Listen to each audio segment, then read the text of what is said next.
नमस्कार, इस वक्त हम बेतिया डीआईजी ऑफिस के कार्यालय के जस्ट सामने हैं और कल की जो घटना हुई है, जो परसों रात की घटना हुई, जो हमारे एक मंजीत शाह है जो रिपोर्टर है एसएस भारत के, आइए इनसे बात करते हैं। कल इनके ऊपर जो घटना हुई है, जो कुछ सामाजिक तत्व के लोगों ने इनको बुला करके पहले 4 बजे इनको से फेस टू फेस धमकी दिया और फिर करीब 9 बज के कुछ मिनट पर इनको बुला करके वहाँ सुहा बाबू चौक, सबसे मानी बड़ी बात यह है, मैं बताना चाह रहा हूँ कि वहाँ एक पुलिस चौकी है छोटा सा, वहाँ होमगार्ड के 2 जवान मौजूद थे और उस 2 जवान के सामने और ये मंजीत शाह है और ये राकेश कुमार मिश्रा, दोनों आदमी को बुलाया जा रहा है और फिर वहाँ से अंदर से इनके बयान के अकॉर्डिंग इनको पिस्टल सटाकर या फिर कट्टा क्या था जी सटाया था, मतलब कि गार्ड, मतलब कि अंदर में जो बैठ के हम लोग बात कर रहे थे, बंदूक के बल पे उनको सटाकर बाहर निकाला गया और बाहर निकाल के इनके ऊपर 4-5 लोगों ने ताबड़तोड़ हमला किया। नाम जो पेन कर जी, नाम करके क्या बोला, आइए इनसे जानते हैं क्या बोला उनसे। वो पहले ही मतलब कि देखिए शाम को 4 बजे सबसे पहले घटना ये घटी कि शाम को 4 बजे हमको 5-6 लोग टांगा स्टैंड के सामने गली से निकलकर और हमको बोला लो कि बेतिया में न्यूज़ बहुत चलाने वाला तुम लोग हुआ है, सब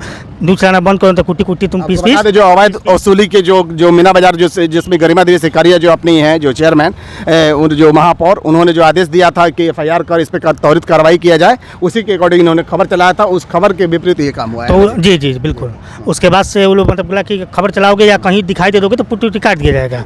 उसके बाद हम अपना बोले ठीक है, मतलब सब कुछ चला रहे तो हम भी चला रहे न्यूज़ को, इतना बोल कर वहाँ से हट गए। फिर हम अपने घर चले गए। घर आने के बाद आपको रात के करीब 8 बजे करीब में आसपास हम बाजार में हैं, अंदर में से सटा कर बाहर निकाला। अंदर में 2 गार्ड बैठे हुए थे पहले से, ठीक है, मतलब कि होम गार्ड के जवान थे। क्या आवाज़ लगा रहा था कि मैं गोल्डी सिंह हूँ, कौन है साला, मुझसे बड़का डॉन, साला तुम बाहर निकलो। तो हम बोले कि अंदर आके बात कर लीजिए, हम सेफ्टी जोन समझे उसको। तो बोल अंदर जैसे ही घुसा तब तक मैं पेट के पास हटाया, अब बाहर निकाल के उसके बाद से लगा हमको ऊपर से मार दें। कितने लोग थे करीब हमला करने? लगभग वहाँ पे 4 लोग थे। आपको फ़ोन करके कौन बुलाया? फ़ोन करके हमको एक नंबर से कॉल आई 9:22 पर और उस समय रिंकी गुप्ता मुझे फ़ोन किए हैं और बोले कि आप कहाँ पर हैं मंजीत जी, मुझे आपसे वार्ड पार्षद जो है भाई, हाँ वार्ड पार्षद रिंकी गुप्ता, और बोले कि कहाँ पर हैं, तो हम बोले कि सौ चौक पर है। तो बोले कि आप अगर 5 मिनट का समय अगर आपके पास हो तो पूर्व वार्ड पार्षद जो आलमगीर अशरफ जी हैं उनके घर के पास हूँ मैं, तो वहाँ पर आ सकते हैं। तो हम बोले कि भैया ऐसा है कि हमारी 100 चौक पर पुलिस चौकी में बैठे हुए हैं, तो अगर आप आ सकते तो आ जाइए।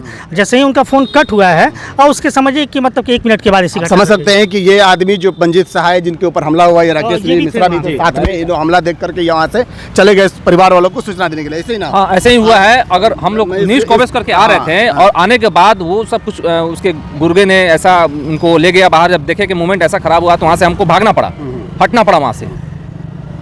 ऐसे ऐसे घटनाएं, पत्रकार कोई सेफ नहीं है। आप समझ सकते हैं कि जिले में पत्रकार सेफ नहीं है, नहीं इस बात तो ये भी हकीकत है, लेकिन ये है आप इस क्राइम की मैंने अगर देखें तो ये पुलिस चौकी भरे बाजार में वहाँ था कि ये हो सकता है सुरक्षित है, नहीं तो इनके साथ कोई भी अनहोनी घट सकती थी। पादक हैं एसएस भारत के, उनसे बात करेंगे। क्या नाम हुआ आपका? जी, मेरा नाम अशोक कुमार हुआ। क्या कहेंगे इस घटना पर आप? ये घटना बड़ी ही शर्मनाक है, दुखद है इस बेटियाँ के लिए, क्योंकि पत्रकार जो है सुरक्षित नहीं है इस जिले में।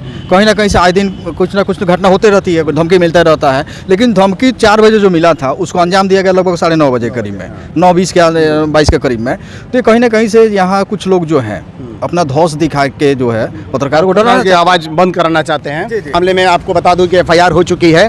तमाम पत्रकार संगठन, ऑल इंडिया पत्रकारिता एसोसिएशन हो, चाहे स्वतंत्र मीडिया परिषद हो, या जो भी जिले में जो भी पत्रकार साथी हों, जो वरिष्ठ पत्रकार हैं, वो सब लोगों ने मिलकर इस पर थाना पे गए और कल FIR भी दर्ज हो चुकी है। और आज यहाँ देख रहे हैं जिला DIG साहब के ऑफिस आकर के उन्होंने रिसीव किया और त्वरित कार्रवाई DIG साहब के आदेश के हिसाब से फ़ौरन फ़ोन करके उन्होंने संज्ञान लिया और इस मामले में जाँच करने के आदेश दिए। क्या कहेंगे इस पर आप? देखिए, मैं स्वतंत्र मीडिया का प्रदेश अध्यक्ष हूँ।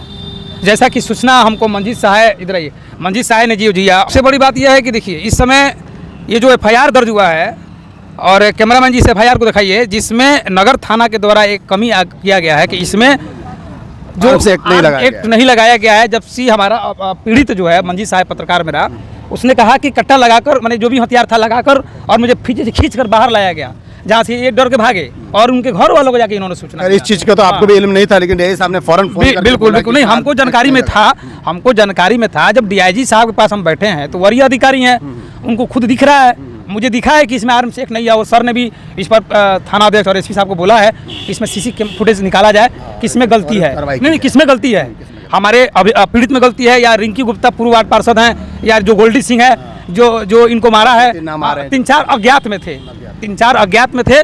और मैं बता देना चाहता हूं कि ये जो भी लोग हैं, अगर ये दोषी पाए गए तो पत्रकार चुप नहीं बैठेगा हम लोग सड़क से लेकर सदन तक पहुंचेंगे और हल्ला कर रख देंगे, क्योंकि चौथा स्तंभ एक ऐसा स्तंभ है जो पूरे देश और दुनिया को खबरों को दिखा रहा है और सब वही से नहीं है जी। बहुत दुर्भाग्य की बात है कि पत्रकारों पर आए दिन हमले की बात हो रही है, और ये हमला इसलिए हो रही है कि सच्चाई दिखाने को लेकर के ये हमले किए जा रहे हैं कि आवाज़, सच्चाई की आवाज़ को दबाना चाह रहे हैं। हम आम आदमी की आवाज़ बनकर उभरते तो हैं, लेकिन हमारी कोई सूझ लेने वाला नहीं है। क्या कहते हैं इस पर? कुछ पत्रकारों की सुरक्षा के लिए कोई कानून बनना चाहिए? डीआईजी साहब पर पूरा भरोसा है। पहले ये बेतिया में एसपी थे, जब एसपी थे तो बड़ा क्राइम को कंट्रोल किए थे, बाकी लोगों का मैं जिम्मेदारी नहीं ले सकता।